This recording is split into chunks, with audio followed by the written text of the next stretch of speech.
দলীয় প্রতীকে স্থানীয় সরকার নির্বাচন নিয়ে আওয়ামী লীগের গঠনতন্ত্রে সুনির্দিষ্ট করে কিছুই বলা নেই। তাই আসন্ন পৌর নির্বাচন দলীয়ভাবে করতে হলে দরকার হবে দলটির গঠনতন্ত্র সংশোধন। আমাদের দলের গঠনতন্ত্র অবশ্যই সংশোধনে আনা হবে। দলের গঠনতন্ত্র সংশোধনে আনার ক্ষেত্রে আমরা সাধারণত কাউন্সিলের মাধ্যমে এটা সংশোধন আনা হয়।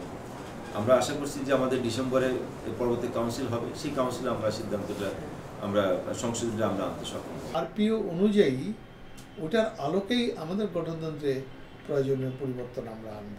অথরিটি কে হবে সেই বিষয়টা আমরা সিদ্ধান্ত গ্রহণ করলে সেইটা আমরা সংযোজন করে নিতে পারি।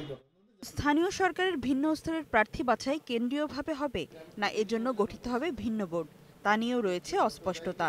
তবে তৃণমূলের পছন্দকে গুরুত্ব দেবার কথা ভাবছে আওয়ামী লীগ।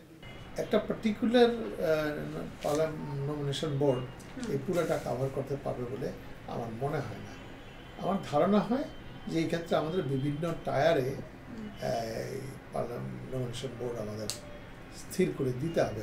স্থানীয় নির্বাচনগুলো তো হয়তো একটা সিলেকশন বোর্ড আমাদের করা হবে, সেটা কোন পর্যায়ে হবে, এটা জেলা পর্যায়ে বা উপজেলা পর্যায়ে হবে কিনা সেটা এখনো চূড়ান্ত সিদ্ধান্ত হয়নি। অন্তর্কোন্দল বা বিদ্রোহী প্রার্থীর সমস্যা কাটাতে এবং তৃণমূলের সাথে কেন্দ্রের দূরত্ব ঘোচাতে শিগগিরই দলের কার্যনির্বাহী সংসদের বৈঠক হবে। আর সেখানেই নিষ্পত্তি হবে দলীয়ভাবে স্থানীয় সরকার নির্বাচনের জটিলতা।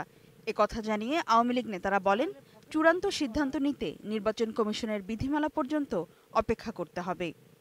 ফারজানা শোভা, ইন্ডিপেন্ডেন্ট নিউজ, ঢাকা।